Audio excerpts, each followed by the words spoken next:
সকল প্রকার মশলার উপর 5% রেগুলেটরি শুল্ক সম্পূর্ণভাবে প্রত্যাহারের প্রস্তাব করছে।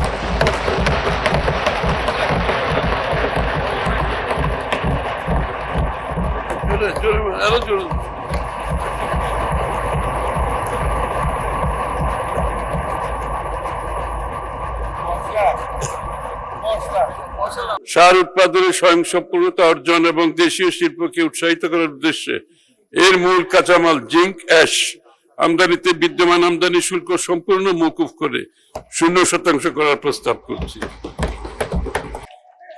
উৎপাদনে উপকরণ আমদানিতে শুল্ক কর অব্যাহতি সুবিধা প্রদান করে একটি নতুন প্রজ্ঞাপন জারির প্রস্তাব করছি। দেশীয় পণ্য যেখানেই আমরা প্রস্তুত করার সুযোগ আছে সেখানেই মোটামুটি পুরোপুরি ইনসেন্টিভ দেওয়ার চেষ্টা হয়েছে। ভোগ্যপণ্য শিশু খাদ্য প্রস্তুতের কাঁচামাল আমদানিতে শুল্ক হ্রাস। মাননীয় স্পিকার, আমদানিকৃত শিশু খাদ্য প্রস্তুতিমূলক সামগ্রীর preparation for infant and young children শিল্পের কাঁচামাল আমদানির ক্ষেত্রে আমদানি শুল্ক 15% হতে হ্রাস করে 10% করার প্রস্তাব করছি।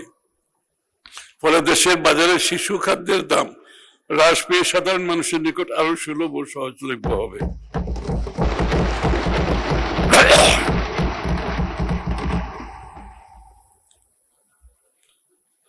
জনসাধারণের প্রাত্যহিক খাদ্য তালিকায় এবং দৈনন্দিন রান্নায় উল্লেখযোগ্য পরিমাণে বিভিন্ন ধরনের মশলা ব্যবহার করা হয়। এই বিবেচনায় সকল প্রকার মশলার উপর 5% রেগুলেটরি শুল্ক সম্পূর্ণভাবে প্রত্যাহারের প্রস্তাব করছে।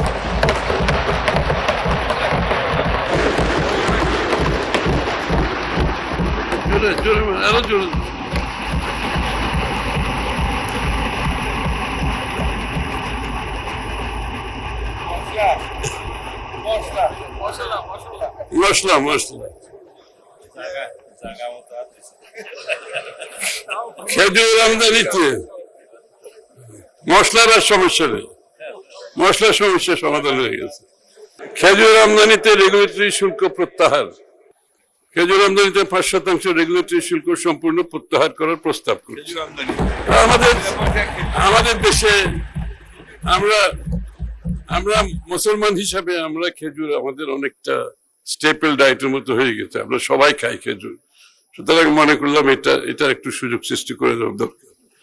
কীটনাশক ও বালাই নাশক উৎপাদনের এটা কৃষি খাতে 36টি কাঁচামাল আমদানিতে ভ্যাট প্রত্যাহার। মাননীয় স্পিকার, দেশে স্থানীয়ভাবে কীটনাশক ও বালাইনাশক উৎপাদনকে উৎসাহ দিতে কীটনাশক উৎপাদনের রেয়াতি সুবিধা প্রদান সংক্রান্ত প্রজ্ঞাপনে 36টি কাঁচামাল আমদানিতে মূল্য সংযোজন কর পুরোপুরি মওকুফ করে 0% করা হয়েছে।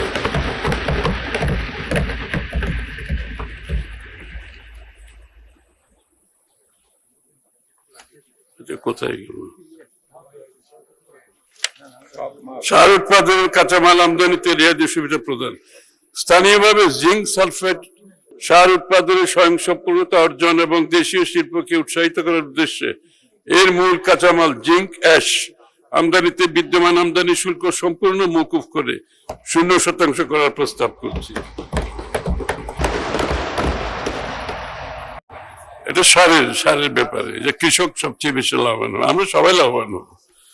ভেটেরিনারি মেডিসিন আমদানিতে রেয়াতি সুবিধা বিস্তৃতকরণ।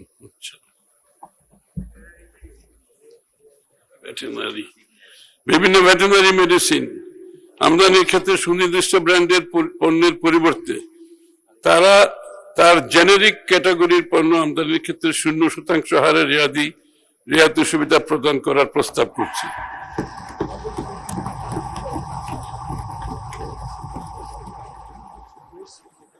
কাজু বাদাম চাষকে উৎসাহ দিতে আমদানিতে শুল্ক বৃদ্ধি এবং সংশ্লিষ্ট শিল্পকে প্রতিরক্ষণ প্রদান। দেশীয় চাষ উৎপাদনকে উৎসাহিত করার লক্ষ্যে অপ্রক্রিয়াজাত কাজু বাদাম কেশুনাট শেলস এর প্রক্রিয়াজাত কাজু বাদামের কেশুনাট শেল আমদানি শুল্ক যথাক্রমে 1% ও 5% থেকে বাড়িয়ে 25%। এগুলো রেডিমেড যেগুলো কাজ আছে এগুলোকে বাড়িয়ে দেওয়া হয়েছে, তবে দেশে উৎপাদকদের জন্য অপ্রক্রিয়াজাত খাদ্যবাজার আমদানি শুল্ক 15% করার প্রস্তাব করছে, তারা যাতে ইম্পোর্ট করে আবার প্রসেস করতে পারে, এই জন্য তাদেরটা কমিয়ে দেওয়া হয়েছে। দেশীয় শিল্পের প্রসারে পাঙ্গাস মাছের ফিলেট আমদানিতে সম্পূরক শুল্ক আরোপ। পাঙ্গাস মাছের ফিলেট আমদানি হয়, এটাও তো জানতেন। দেশীয় মৎস্য দেশীয় মৎস্য প্রক্রিয়াকরণ শিল্পের উপযুক্ত বাজার প্রতিরক্ষণ নিশ্চিত করার লক্ষ্যে আমদানিকৃত পাঙ্গাস মাছের ফিলেটের উপর 20% সম্পূরক শুল্ক আরোপের প্রস্তাব করছি। এটা আমদানিকৃত, দেশীয় পাঙ্গাস মাছ দেশীয় তো না, এটা তো আমদানিকৃত। পোল্ট্রি, ডেইরি ও মৎস্য খাদ্য উৎপাদনকারী শিল্পের কাঁচামাল আমদানিতে রেয়াতি সুবিধা। পোল্ট্রি, ডেইরি, মৎস্য খাদ্য উৎপাদনকারী শিল্পের ধারাবাহিক প্রবৃদ্ধি সুরক্ষায় সংশ্লিষ্ট প্রজ্ঞাপনের 3টি কাঁচামাল নতুনভাবে অন্তর্ভুক্ত করে 0% হারে রেয়াতি সুবিধার প্রস্তাব করছি। পোল্ট্রি খাতে যন্ত্রপাতি, যন্ত্রাংশ আমদানিতে রেয়াতি সুবিধা প্রদান। পোল্ট্রি ও ডেয়ারি শিল্পের প্রয়োজনীয় যন্ত্রপাতি, যন্ত্রাংশ উৎপাদনকারী দেশীয় প্রতিষ্ঠান সমূহ কর্তৃক এই খাতের কতিপয় উপকরণ আমদানিকে রেয়াতি সুবিধা সংক্রান্ত প্রজ্ঞাপনে নতুনভাবে, আগেরও আছে, এটা নতুনভাবে অন্তর্ভুক্ত করে আমদানি শুল্ক 0% করার প্রস্তাব করছে।